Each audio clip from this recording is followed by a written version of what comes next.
Hello everyone, welcome to my last video of the year. And I did this last year and I'm doing it again this time, and we're going to talk about the best and the worst gear that I've tried this year so far. And a lot of the best I have behind me on the back of the wall. So why don't we go ahead and start with guitars. Guitar number one is gonna be this Squier Classic Vibes Simon Neil in Fiesta Red with the rosewood neck. This is a great guitar. I really like this guitar. It's probably the best Stratocaster I've ever played, and maybe that's an exaggeration, but I really feel like I bonded with this one. I know I used to have a Fender American Original 50s, but something about this guitar to me felt just better. I don't really know if I could say it sounded better, but it sounded good for me, and it did something different, and it felt different, and I just could only pick this one up. And I had to put that American Original aside, so now I have this one. So I'm a big fan of this guitar. It's kind of in the $400 to $600 range. Let's just say $400 to $600 range if you look for one online. But I really love this guitar. I don't really know if I just got a really good one, and maybe there's some lemons out there, but this is probably my favorite guitar. I still play it. I still use it for almost everything. You cannot go wrong with the Stratocaster, and this is my number one right now.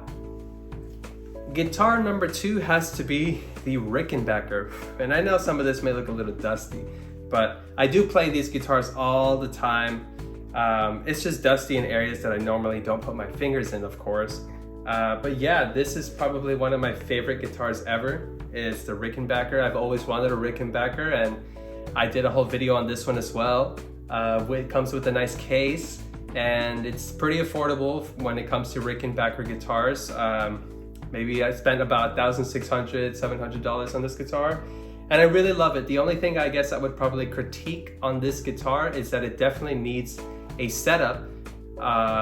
I don't know if they all need setups from the factory, but this one needed a setup, and honestly, if you're not very good with doing setups, and Rickenbackers have very weird bridges and everything, I would take it to a professional. They also have a dual truss rod, so if you don't want to, already messing with one truss rod might be problematic, so messing with two, I don't know, maybe you might want to take it to somebody who can set it up for you. But I really like my Rickenbacker. I play it all the time.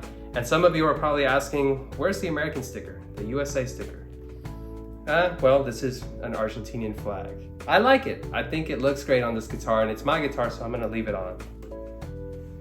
And for my third guitar of the year, I would have to say the Squier vintage modified 70s Thinline Telecaster in this natural, beautiful finish. This is a really great sounding guitar with humbuckers. I really don't know how the newer ones are like, because this is kind of like version 1 of the vintage modified. Now these are called classic vibes, but this is vintage modified when they made them, and it's a very resonant guitar. I love playing it acoustically. Electric, it sounds good. Probably my only critique on this one is just the neck pickup. Maybe like those lower notes, they can sound a little muddy, not quite as clear, but maybe that just means I need to set up this guitar a little bit better. But this, in my opinion, is a bargain. For $200, I got this used, and it's a lot of guitar. A lot of guitar for such a little bit of money. And it has that snappiness of what you would expect of a Telecaster, so this one keeps me really happy. Now let's talk about amplifiers. So this amp right here, this huge big box right here is really heavy, but this is probably one of the cooler amps I've tried this year. Let me go ahead and put this right back down. Oh gosh, it's massive. It's probably one of the better amps I've played this year, and that is saying a lot for a amp that is totally discontinued. They don't make these anymore. Obviously there's the updated Valvetronic versions. I don't think they're quite the same. This feels more like a machine, like a really cool machine, heavy and big. So maybe not ideal for like your typical beginner who wants like a practice amp, although they're very much in that price range. You could find these for $200 or less. And yeah, this has all the sounds you could ever need. You have all the gain, the volume, the treble, the middle, the bass. the reverbs, the effects, amp types, and they do a really good job. All of the sounds on this amp is very usable. I have to say this amp is one of my favorites, and I intend on keeping it because whenever I get that itch to just play with effects and do some modeling with amps, this is what I like to do. I like to mess with knobs. I'm not too into the whole digital thing where you mess with screens and all of that. This, for me, it has to be kind of analog, you know? I need to be able to feel it, touch it, and know what the knobs are doing. So this Vox AD60VT is great amp. Don't sleep on it. If you can find one used to try out or just even to have, I would recommend it because it ticks a lot of boxes. Oh, and I do have a bit of a curveball for y'all. So there is one amp that I tried earlier this year that I really liked, but I ended up not keeping, and this was kind of like my most controversial video on the channel, and that was the Gibson Falcon 20. I actually really liked that amp. I thought it sounded really good, and I said something on that video that I think still holds true to this day. If I had to choose between a deluxe reverb and a Gibson Falcon 20, I would probably choose a Gibson Falcon 20. I think it sounds really great, no modifications. I feel like when I play a deluxe reverb, I want to modify it or change something about it, but a Gibson Falcon 20 sounds really good. But I got so much backlash on that video saying that like, it's too expensive, why would you spend so much money on this? And of course I got some backlash for returning the amp, but hey, I mean, I didn't really feel like I wanted to keep that amp. And that's just the way it is sometimes. You buy things and you think that you really want them, but you end up not really keeping them for whatever reason. That's just the way it is. But I really like that amp. And honestly, I wish I would see more guitar players trying it out. I guess maybe the price tag is really affecting people trying that amp, but it's a good sounding amp. And when you turn it up, that thing sounds crazy good, really, really good. But I'm gonna put that one in the middle. So it was one of the better amps that I've tried this year, but it maybe wasn't the best decision I made as far as gear purchases. So it's gonna be in a nice little middle section. So now I would like to talk about pedals. And one of the pedals that really impressed me this year, I didn't get to try a lot, but enough for me to want to stick around with this one, is the ALABS Cetus pedal. I don't know how to pronounce it, but it is a reverb pedal, and it does a lot. It's a lot, and it sounds really good. This is one of those Amazon pedals that you can get for really cheap, and you got a pre-delay, you got modulation, you got all these different types of reverbs on here. You got a mix knob, a bright, and you got some toggle switching, and it's stereo, and you can do a lot of cool things with this pedal that I think you should check out if you can. This is a very impressive pedal. If I ever have any amps that don't have any reverb, I got it covered. This thing has it all. It even has a really decent sounding spring setting as well. For the next pedal, and this is one I did a video of recently, is the Ibanez Tube Screamer Overdrive hand-wired version 2. It's a mouthful to say. This is a beautiful looking Ibanez Tube Screamer. I actually really like the darker green. The knobs feel really great and they look nice. Now every single time I look at a regular TS808, I just feel like it looks a little cheap. This looks great, and I really like this type of foot switch a lot better. It's very expensive, I know, and they're limited, but I think I'm happy with it. I don't feel too bad. I really like it. It sounds great, and that's all that matters. So if you're ever able to try one of these in person, I would recommend it, although it is kind of hard to find. These tube screamers sound really good. You will never need another tube screamer ever again.